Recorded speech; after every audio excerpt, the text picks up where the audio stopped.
বিসমিল্লাহির রহমানির রহিম। আমি আপনাদের সাথে কোরআনে কারিমার একটি আয়াত শেয়ার করব।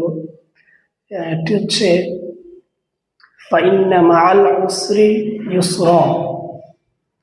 আয়াতের সাধারণ অর্থ হচ্ছে নিশ্চয় কষ্টের সাথেই রয়েছে স্বস্তি। আবার এই আয়াতের আরেকটি অনুবাদ সাধারণত করা হয়, যে অনুবাদটি আসলে সঠিক নয়, তা হচ্ছে কষ্টের পরেই আসে স্বস্তি। আসলে এই আয়াতে একটি শব্দ, সেটা হচ্ছে মা আ। মা আ অর্থ হচ্ছে সাথে।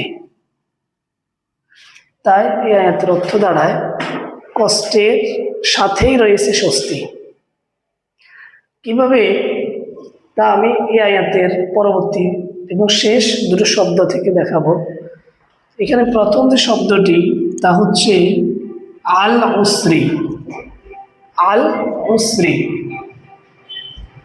আল উসরি মানে হচ্ছে কষ্টদায়ক যে কোনো বিষয়, কষ্টদায়ক যে কোনো বিষয়। আমাদের প্রাত্যহিক জীবনে কষ্টদায়ক বিষয়গুলো সত্যিকার অর্থে অনেক বেশি না, কম। কেননা আল্লাহ তাআলা পবিত্র কোরআনের এই আয়াতে আল উসরি শব্দের আগে একটি আল দিয়েছেন। আমরা যারা অল্প ব্যাকরণ জানি, তারা প্রত্যেকেই জানে যে কোরআনের যে কোনো আরবি শব্দের শুরুতে যদি আলিফ লাম থাকে, তাহলে আলিফ লাম দ্বারা ওই শব্দটাকে মারেফা করে দেয়। মারেফা মানে নির্দিষ্ট।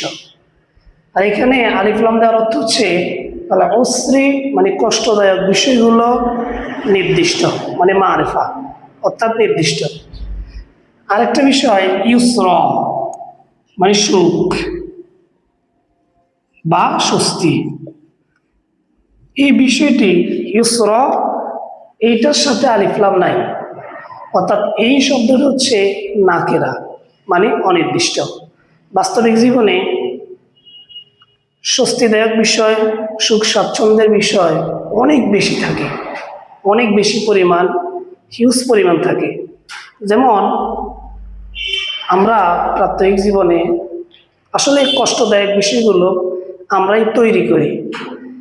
যেমন একটা নবজাতক শিশুর যখন সে জন্মগ্রহণ করে, তখন যদি কখনো এমন একটা বাচ্চা জন্মগ্রহণ করে, তার হাতের 10টা আঙ্গুলের মাঝে হয়তো একটা আঙ্গুল নাই, সেই ক্ষেত্রে আমরা প্রত্যেকেই তার যে একটা আঙ্গুল নেই সেটাতেই পড়ে থাকি। আমার একটা নাতি হয়েছে, আমার একটা মেয়ে হয়েছে, আমার একটা ছেলে হয়েছে, তার একটা আঙ্গুল নাই, একটা আঙ্গুল নাই, একটা আঙ্গুল নাই। এই একটি আঙ্গুল নাই, এই বিষয়টা হচ্ছে কি আল উসরি মানে অল্প একটা অস্বস্তিদায়ক বিষয়, যেটা নির্দিষ্ট। কিন্তু শরীরের বাকি পূর্ণাঙ্গ শরীরটাই তার আছে। একটা আঙ্গুল নেই, 9টা আঙ্গুল আছে, তার চোখ আছে, নাক আছে, হাত আছে, পা আছে, অসংখ্য অগণিত অঙ্গ প্রত্যঙ্গ 100% ঠিক আছে, শুধুমাত্র একটা অঙ্গ নেই। সে একটা অঙ্গ নিয়ে আমরা অনেক বেশি ব্যস্ত হয়ে যাই, যার কারণে আসলে সুখ এবং স্বস্তিদায়ক বিষয়গুলো আমরা দেখি না। এখান থেকেই মূলত আমাদের অস্বস্তিটা চর্চা বেশি হয় এবং আমরা মানুষেরা বেশিরভাগ অস্বস্তিতে থাকি।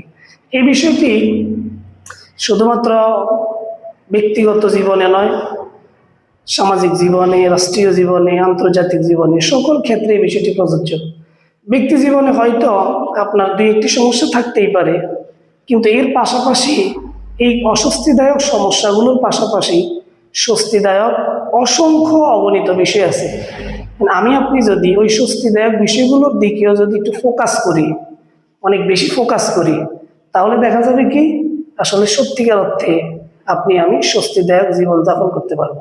আর যদি আমরা ওই অস্বস্তিদায়ক 2-1টা বিষয়ের উপরে অনেক বেশি ফোকাস করি, সমালোচনা করি, আলোচনা করি, তাহলে আসলে প্রাত্যহিক জীবনে স্বস্তিটা আর আসবে না। ওই অস্বস্তির উপরেই আমাদেরকে জীবনটা অতিবাহিত করতে হবে। ধন্যবাদ সবাইকে। আসসালামু আলাইকুম ওয়া রাহমাতুল্লাহ।